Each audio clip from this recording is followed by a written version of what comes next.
Hebreos 9:15 hasta el 28.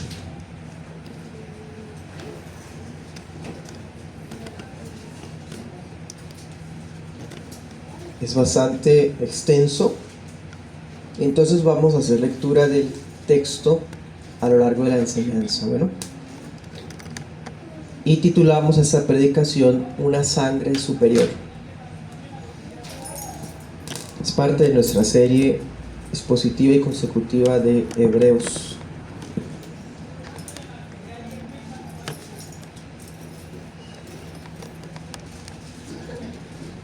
En la sección anterior, el apóstol Pablo nos está enseñando acerca de la superioridad de Cristo en cuanto a sacerdote. Nos está mostrando que Él ejerce un sacerdocio grande en todo sentido, comenzando que es mediador del nuevo pacto, pero también por el hecho de que ministra en un santuario mejor, que es el cielo. Él iba a hablarnos acerca del tipo de sacrificio que hacía, pero hizo una pausa para empezar a tocar ese tema a partir de esa sección que vamos a estar viendo. Entonces, la primera parte, el capítulo 9, él muestra que el sacerdocio de Cristo es superior por el santuario en el que sirve. Y en esa segunda sección, que es la que estaremos estudiando, él va a mostrar que Cristo es un sacerdote superior por el tipo de sacrificio que ofrece. Bueno, recordemos que nos ha demostrado que el rey sacerdote está en los cielos. Su sangre preciosa es una ofrenda eficaz, y esa sangre le da apertura al nuevo pacto y garantizará la herencia celestial de los escogidos. Ese va a ser como el tema que se estará tocando. Del 15 al 22 estaremos viendo de pacto a testamento en un primer punto, y del 23 al 28 estaremos viendo la eficacia del sacrificio de Jesús. Primer punto, de pacto a testamento. Leamos versículos 15 y 16. Dice: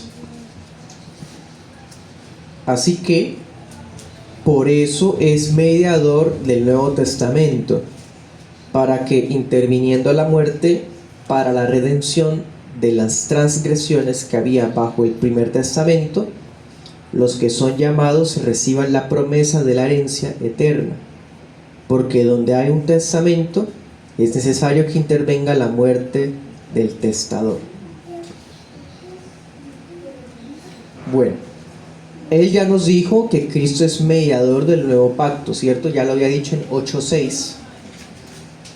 En 8:6 ya había dicho que Jesús ha alcanzado un ministerio mucho mejor por cuanto es mediador de un mejor pacto. Sí, él ya había mostrado eso, que era un pacto establecido sobre mejores promesas. Es un tema que también la toca en 1 de Timoteo 2:5, cuando dice que no hay otro mediador sino solamente Jesucristo hombre, ¿cierto? Entonces esta vendría siendo como la tercera vez en toda la Biblia que se trata a Jesús textualmente como mediador del nuevo pacto. Ahora nos va a estar mostrando un detalle muy particular, que es lo que hace único a Hebreos en toda la Biblia. Él dice acá, mediador del Nuevo Testamento. Les cuento algo, solamente hay 3 versiones: la Reina Valera Antigua, la SBT, que es la que manejamos en esta iglesia local. La SBT es una actualización de la Reina Valera Antigua, por eso es apegada a la Reina Valera Antigua. Y otra Biblia que se llama Reina Valera Gómez, que es un erudito que pues sacó una versión de Reina Valera. Bueno, esas son las únicas versiones que mantienen la palabra testamento. Todas las Reina Valeras dice pacto, pero pues es más fiel a la palabra como tal, la palabra testamento. Y vamos a estar viendo que esto es importante. De hecho, el autor usa ese término de adrede. Para nosotros, pues, bueno, pacto, testamento, da igual, pero hermano, no, hay un detalle que es importante. El apóstol está intercambiando el concepto tradicional de pacto por el de testamento, y eso es bastante fuerte, porque para ustedes y para mí es fácil entender. Dios es un Dios de pactos. Él hizo pacto en el Antiguo Testamento y el Nuevo Testamento es un nuevo pacto. Él prometió un nuevo pacto. Pero es que el nuevo pacto tiene unas características tan únicas que se parece más a un testamento. Y es de eso de lo que él va a estar hablando. ¿Por qué hay ese cambio de terminología? ¿Qué importancia tiene? Bueno, él nos va a explicar un sencillo detalle.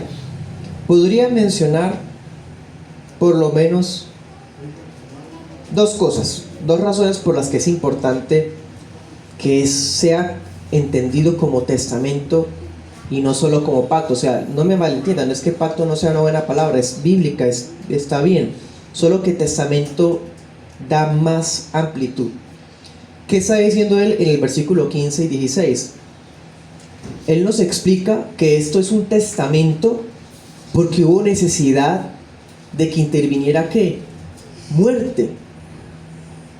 En el pacto sí había necesidad de muerte. Por ejemplo, cuando Dios hace pacto con Abraham, mata unos animales. Bueno, Abraham mata unos animales, los parte por mitad, y cuando Dios hace pacto, camina por las mitades de esos animales, ¿se acuerdan? O sea, hubo muerte, pero era muerte de animales.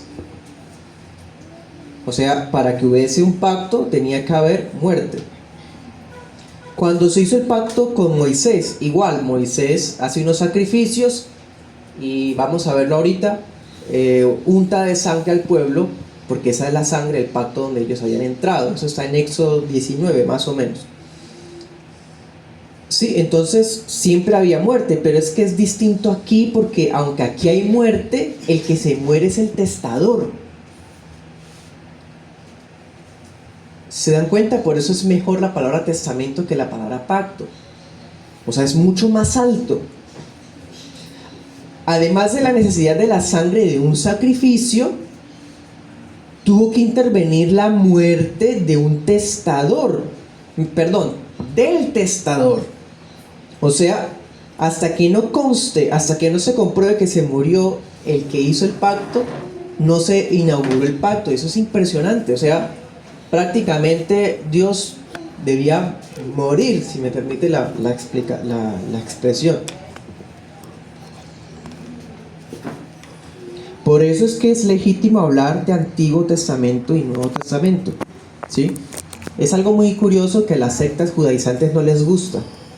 Las sectas judaizantes son las que dicen, no, es que hay que decirle pacto, no testamento. Eso, ¿quién dijo? Bueno, es que ellos están apegados a las sombras obsoletas del pasado. Pero hay otro detalle. ¿Por qué es importante hablar de testamento? Bueno, primero porque tuvo que morir el testador.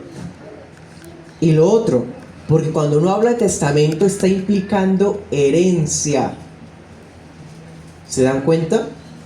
¿Y qué es lo que viene a hacer Cristo? A darle una herencia eterna a los escogidos. O sea, el pacto tiene promesas. ¿Se acuerdan que lo vimos? Que escribiría la ley en los corazones, que ellos serían su pueblo, Él sería su Dios. Esas son promesas. Pero es que, póngase a pensar, entre promesa y herencia, ¿qué es más grande? ¿Qué es más personal, más íntimo, más familiar? La herencia. O sea, por eso es que el Nuevo Testamento es más grande que el Antiguo Pacto. Entonces, dése cuenta, Cristo es mediador de eso, del Nuevo Testamento, hermano. Impresionante. ¿Qué está diciendo el apóstol? La muerte de Jesús, que fue un sacrificio, logró la redención, dice el versículo 15, de todas las transgresiones, de todas las rebeliones que había bajo el primer testamento. En el Antiguo Testamento habían más rebeliones que en el Nuevo.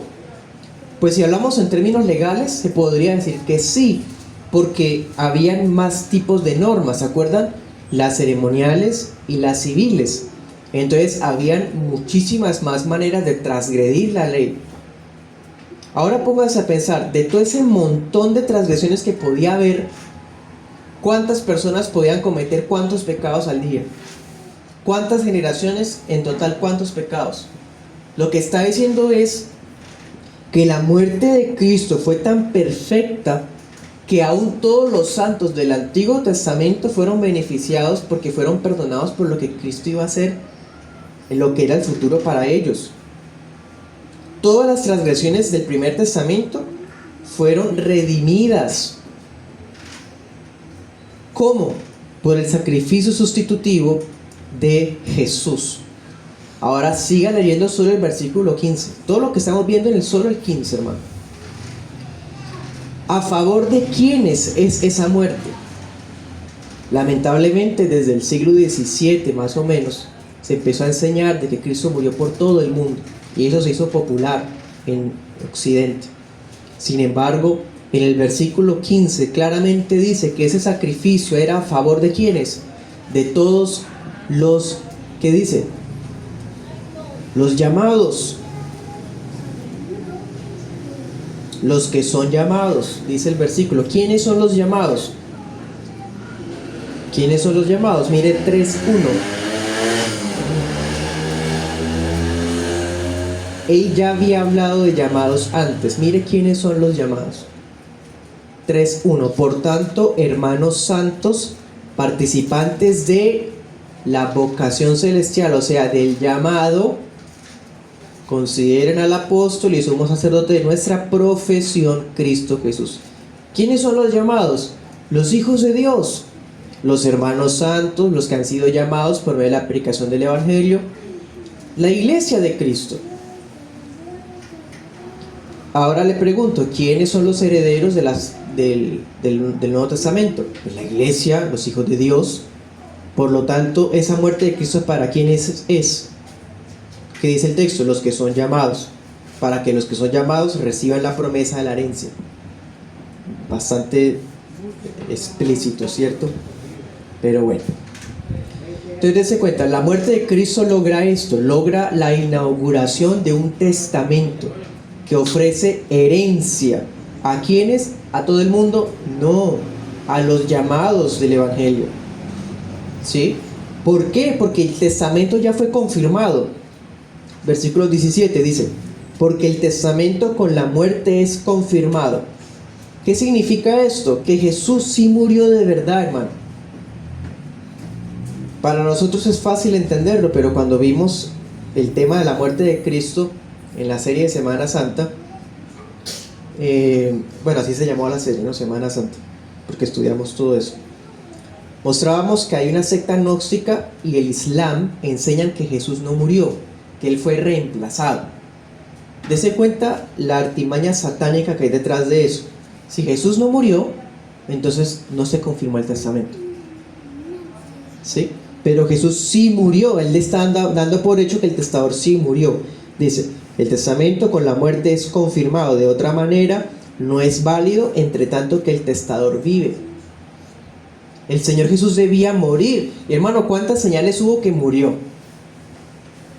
Además de cómo estaba maltratado físicamente, expira, hay un terremoto, se rasga el templo, lo traspasan, sale agua y sangre. Mejor dicho, hay un montón de detalles que muestran que sí de verdad se murió. Y esa muerte, ¿qué hace? Confirma, da apertura al testamento. En otras palabras, comienza a surtir efecto el Nuevo Testamento, porque no era válido hasta que el testador muriera. ¿Cuándo entró en vigencia el Nuevo Testamento? Con la muerte de Cristo. Antes, no, antes estaba bajo la vigencia del Antiguo Pacto. Bueno, versículo 18, sigamos adelante, dice, por eso, ni aun el primero, o sea, el primer testamento, fue consagrado sin sangre. Él está diciendo, esto que les digo no es nuevo, porque aún el Antiguo Testamento requirió de sangre. Lo que les decía ahorita, los pactos necesitaban muerte, necesitaban sangre. Solo que hay una diferencia, la sangre y los sacrificios eran animales, Pero ese testamento requirió la muerte del testador, la sangre del testador. El primer testamento fue instituido, inaugurado, consagrado por medio de sangre. Y empieza a contarnos o a recordarnos unas escenas que ocurren en Éxodo. Anota el texto. Éxodo 24, 6 y 8. Leamos Hebreos 9, 19 y 20. Dice: porque habiendo anunciado Moisés todos los mandamientos según la ley a todo el pueblo, tomando la sangre de los becerros y de los machos cabríos con agua y lana de grana e hisopo, roció al mismo libro y también a todo el pueblo, diciendo: esta es la sangre del pacto que Dios les ha mandado. Bueno, eso está en Éxodo 24, 6 al 8. Entonces él está diciendo: dense cuenta, aún el antiguo pacto fue establecido sobre sangre, solo que era sangre de becerros y cabritos. Claro, cuando Moisés le anunció a la gente por primera vez los mandamientos de la ley, tomó sangre, tomó agua, tomó una lana escarlata, una rama de hisopo, roció el libro que estaba escribiendo en ese momento de Éxodo, donde estaba escrito la ley, y roció al pueblo con esa sangre. Y les dijo: esta es la sangre del pacto, del testamento que Dios les ha mandado. El apóstol hace un recuento y es más, hasta incluye detalles que no aparecen en Éxodo. Compárenlos. Hebreos 9, 19 al 20, compárelo textualmente con Éxodo 24, 6 al 8. Hay cosas que no están ahí. Y el apóstol las añade, hermano. Para muchos eso es problemático, pero ¿saben? No, eso es... De pronto había una tradición judía que decía que todo eso se había usado, y el hecho de que se esté incluyendo en el texto inspirado, ¿qué significa? Que sí fue cierto. Inspirado por el Espíritu Santo, por una revelación directa, Pablo ve cosas que ni Moisés anotó en Éxodo. Y es más, Pablo hasta parafrasea las palabras de Moisés con un solo propósito: recordarnos algo. Mateo 26, 28.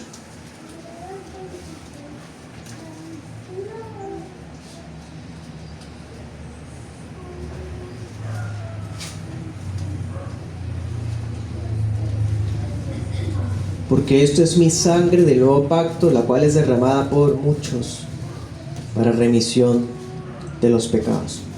Cristo habló ahí en términos de pacto.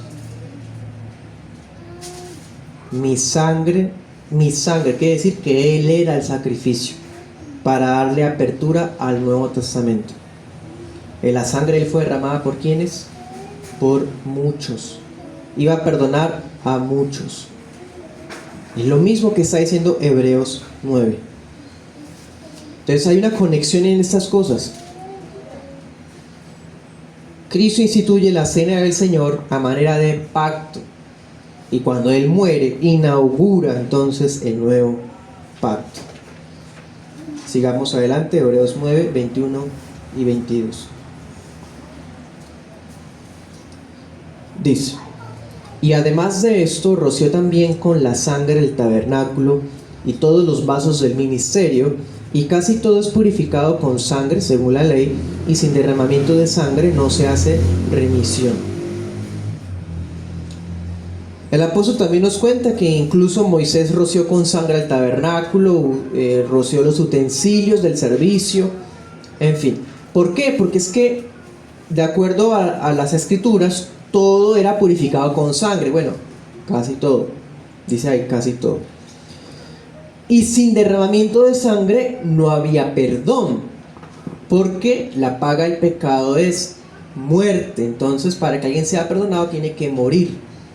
Los sacrificios entonces eran sustitutorios del culpable. Por eso la ley estableció, Dios estableció ese sistema, el sistema de sacrificios. Bueno, entonces, ¿qué vimos en ese primer punto, hermanos? Que tanto el antiguo como el nuevo pacto fueron levantados sobre sangre. Sobre sangre. Lo que pasa es que el nuevo pacto se parece más a un testamento porque además de la sangre de un sacrificio, requirió la muerte del testador e incluyó no solo promesas pactuales, sino una herencia. Entonces por eso es mucho mejor hablar de Nuevo Testamento que del Nuevo Pacto. Aunque pues esos son términos que se pueden intercambiar, solo que ya usted entiende qué es lo más conveniente en términos teológicos. Vamos al segundo punto: la eficacia del sacrificio de Jesús. Leamos 23 y 24.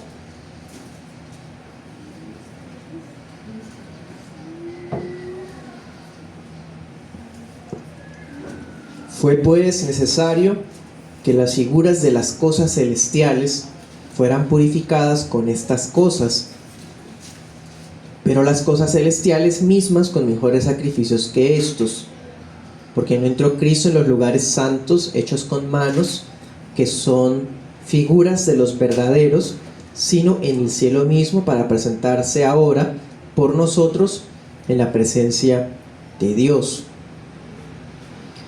Bien, aquí lo que está diciendo es: si aquellas cosas, ¿cuáles? El tabernáculo, el libro de la ley, los utensilios del tabernáculo, los sacrificios mismos de los becerros y demás. Bueno, si fue necesario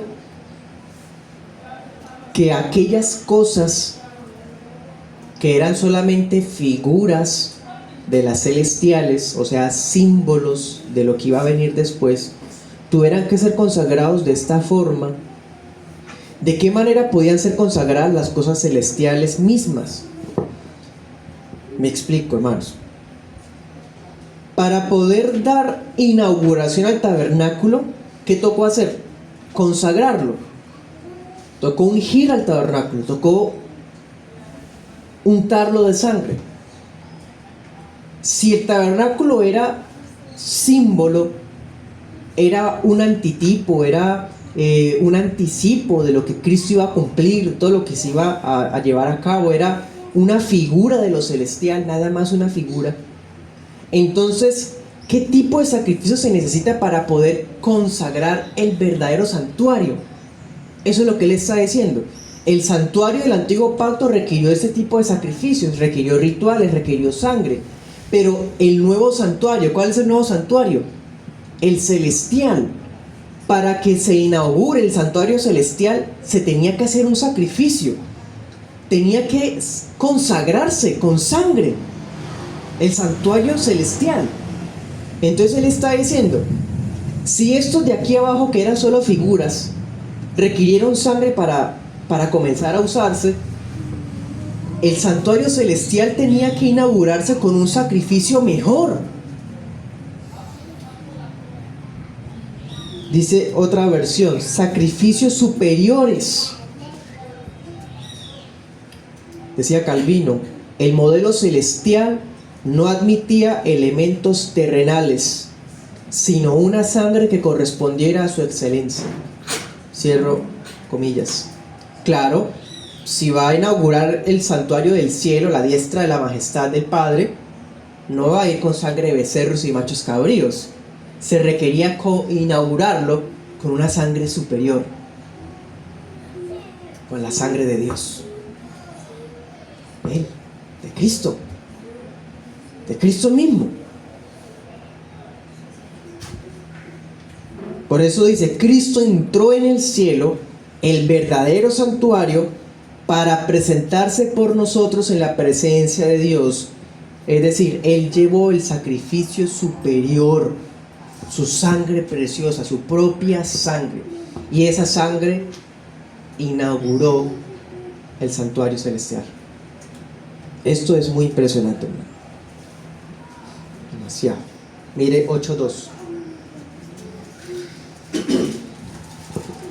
Dice que Cristo es ministro del santuario, del verdadero tabernáculo que el Señor levantó, y no el hombre. Así confirmamos que sí es el cielo. Si quiere leer alguno también, dice: tenemos tal sumo sacerdote que se sentó a la diestra del trono de la majestad en los cielos. Así estamos hablando de un santuario celestial. Bien.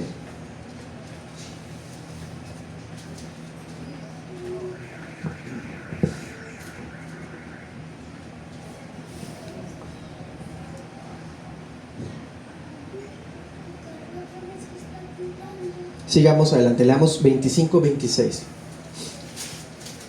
Dice: y no para ofrecerse muchas veces a sí mismo, como entra el sumo sacerdote en los lugares santos cada año con sangre ajena. De otra manera le hubiera sido necesario padecer muchas veces desde el principio del mundo. Mas ahora, en la consumación de los siglos, se presentó una vez para siempre por el sacrificio de sí mismo para abolir el pecado. Él está como retroalimentando. Él dice: Cristo entró allí al cielo, al verdadero santuario, por nosotros, con su sangre preciosa, que es el sacrificio superior que requería el santuario celestial. Pero lo hace también por nosotros. Y fue tan eficaz esa sangre que no tiene que ir allá al cielo y presentarse como el que entra y sale, como pasa aquí en el templo. Está diciendo otra evidencia que el templo estaba en pie, ¿no? En ese momento. Dice, entra cada año. O sea, en ese momento el templo todavía estaba. Él dice, Jesús no tuvo que ofrecerse muchas veces a sí mismo como hace el sumo sacerdote en el lugar santísimo. Un santuario hecho por manos humanas. Él debe entrar una vez al año con sangre ajena, porque si hubiera sido así, pues entonces Jesús tendría que haber venido prácticamente una vez al año para morir, presentar la sangre y al otro año volver a venir, y así sucesivamente por siempre. Se está diciendo muchas veces desde el principio del mundo. Claro, desde el día que Adán cayó, desde ese día Cristo tuvo que entonces haber venido, y así cada vez, cada cuánto tiempo. Pero no, él dice una sola vez. ¿Cuándo? En la consumación de los tiempos, es decir, cuando ya todo se cumplió. Cuando ya todo se cumplió, vino, se presentó, se manifestó una vez, para siempre, con el sacrificio de sí mismo. Y esa sangre preciosa que llevó allá al santuario celestial es lo suficientemente eficaz para deshacerse, para quitar, para abolir el pecado. Miren 7:27.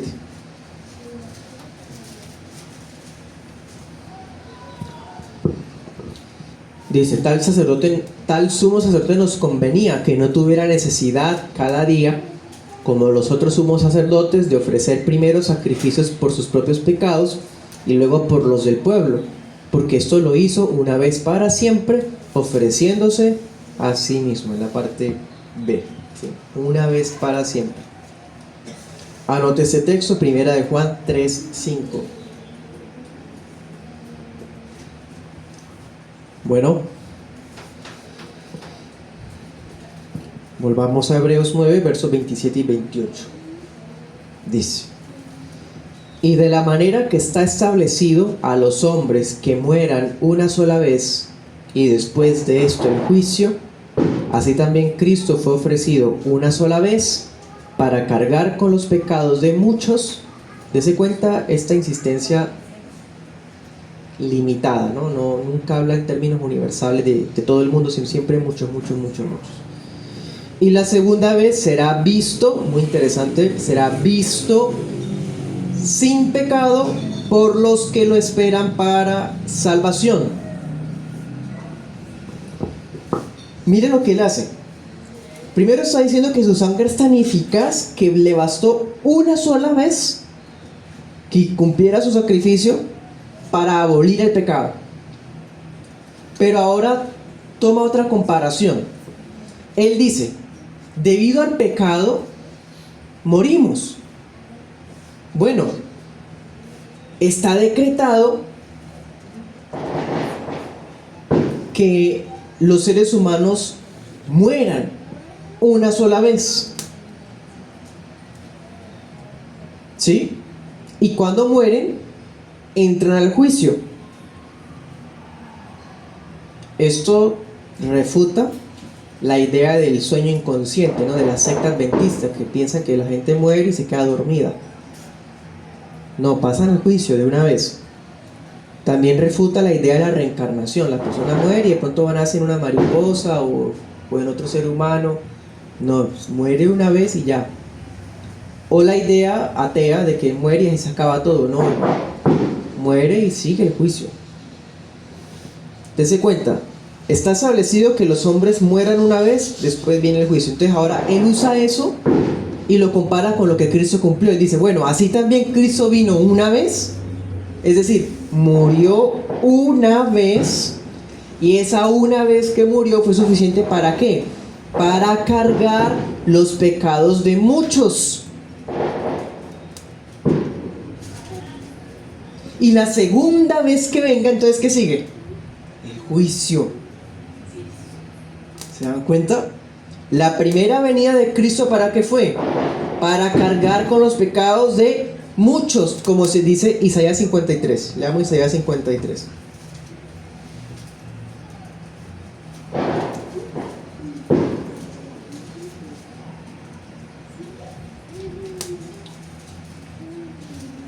Leamos la parte B, donde dice 53:12. Parte B dice: por cuanto derramó su vida hasta la muerte y fue contado con los transgresores, habiendo él llevado el pecado de muchos y orado por los transgresores. Lo mismo, lenguaje de pacto, de una expiación no universal sino limitada. Bueno, limitada en el sentido de que no fue por todo el mundo. Entonces dense cuenta, la primera vez que vino fue para cargar los pecados de muchos, y la segunda vez que venga, que dice el apóstol, vendrá para salvación de los que lo esperan. Aquellos que lo esperan ansiosamente, para ellos será una dicha. Todas las naciones lo verán. La segunda venida de Cristo será pública. ¿Qué dice ahí? Será visto. Pero cuando venga, no va a tener ninguna relación con el pecado. Es decir, él no va a venir a cargar pecados más, porque la primera vez que los cargó fue suficiente. Entonces la segunda vez que venga no va a venir para perdonar pecadores, va a venir a redimir, a salvar ya finalmente a sus escogidos, a los llamados, aquellos por los que murió, y a los demás será el juicio. Aquellos que lo esperan, que vendrá para salvación, o sea, ya la gloria de Dios, glorificados. Pero para los demás es el juicio final. Anote ese texto, Hechos 1:11 y 2 de Corintios 5:10. Bueno, entonces en ese segundo punto que vimos, el sacrificio de Jesús fue tan eficaz que le bastó una sola vez. ¿Para qué? Primero, para consagrar el santuario celestial. Segundo, para abolir el pecado de muchos. Y tercero, porque así como los seres humanos mueren una sola vez, le bastaba a Jesús morir una sola vez. Y es más, la segunda vez que vuelva no tendrá nada que ver con el pecado, sino que vendrá para salvación de su pueblo y para juicio de todas las naciones, que también todos lo verán. Bueno, impresionante. Para terminar, les digo 3 aplicaciones.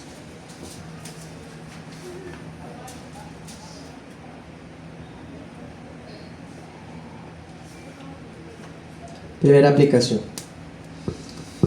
el sacrificio de Jesús posee tan grande gloria que todos los santos que pecaron bajo el Antiguo Testamento encontraron perdón por medio de la fe en él. Es decir, todos los rituales que ellos hacían con los sacrificios en el tabernáculo, con los holocaustos del templo, todo eso representaba lo que Jesús iba a hacer, y era por eso que esos holocaustos tenían validez, tenían valor, no por el sacrificio en sí mismo, sino por el sacrificio que representaban. Entonces la sangre de Cristo les aplicó a ellos redención, al igual que nos la aplica a nosotros. Porque para tener acceso a la herencia prometida se requería ¿qué? santidad. Y esa santidad se logra solamente con el método ideado por la gracia de Dios. ¿Cuál? Derramamiento de sangre. ¿Y por qué decimos que ese es el método de la gracia? ¿Qué diría un liberal sobre esto? No, pues si Dios es puro amor, ¿por qué no simplemente perdona y ya? Porque si Dios perdona y ya, pues sería injusto y corrupto.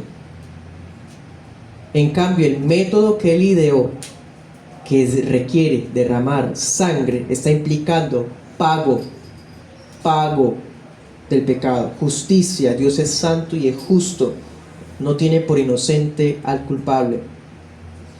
Entonces, todos los santos del Antiguo Testamento eran pecadores, como nosotros en el Nuevo Testamento somos pecadores, pero por la sangre de Cristo somos declarados justos. Eso es por gracia, por derramamiento de sangre no la nuestra, sino un sustituto perfecto que murió por nosotros.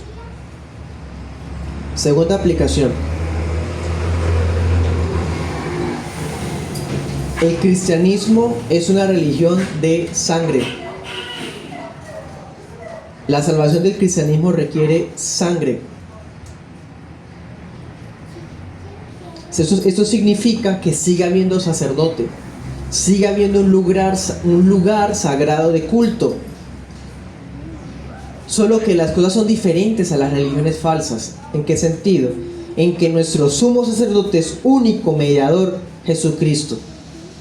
Y que el cielo es ese lugar santísimo. No hay una iglesia, no hay un Vaticano, no hay por allá en Bogotá una capilla capital.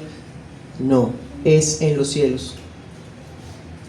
Si la salvación del cristianismo parte de sangre, esa sangre no puede ser la de nosotros, debe ser sangre de Dios, del Hijo de Dios. Sé que esa expresión suena muy raro, hermano, pero Cristo es Dios. Ningún dolor, ninguna obra purifica, solo la sangre de Dios puede propiciar a Dios. Es la sangre de Cristo. Así como la sangre fue el medio para eximir a los primogénitos de Israel de morir en Egipto, así como la sangre fue el medio para inaugurar el pacto con Israel, solo la sangre de Cristo es el medio eficaz para que el pueblo escogido entre en una relación de testamento con Dios, con un Dios santo. Tercera y última aplicación. Entonces, por su muerte súper eficaz, Cristo es el único mediador del nuevo pacto. Ningún ángel o apóstol, ni la Virgen María, ni algún mártir puede ni pudo jamás ofrecer un sacrificio semejante al de Él. Por tanto, toda manera, toda forma de culto o de sacramento de hombres que no cuenta con la aprobación de esa sangre divina es un vil acto inmundo de idolatría. Es la sangre del Cordero de Dios la única que hace agradable todo servicio de adoración que podamos hacer. La sangre de Cristo es la única que nos convierte en hijos de Dios y que hace que incluso podamos orar y ser recibidos. Esa es la sangre del Cordero. ¿Se da cuenta, hermano? Es la superioridad de esta sangre.